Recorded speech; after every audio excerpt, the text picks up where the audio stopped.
You ask Tiger to solve. This deals with linear equations with one unknown. The final result is x equals 18. Let's solve it step by step. Group all constants on the right side of the equation. Subtract 12 from both sides. Simplify the arithmetic.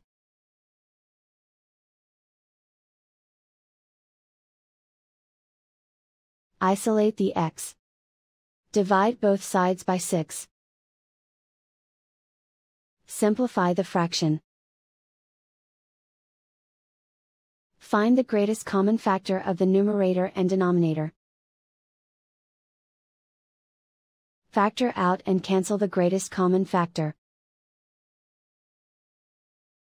And so the final result is x equals 18.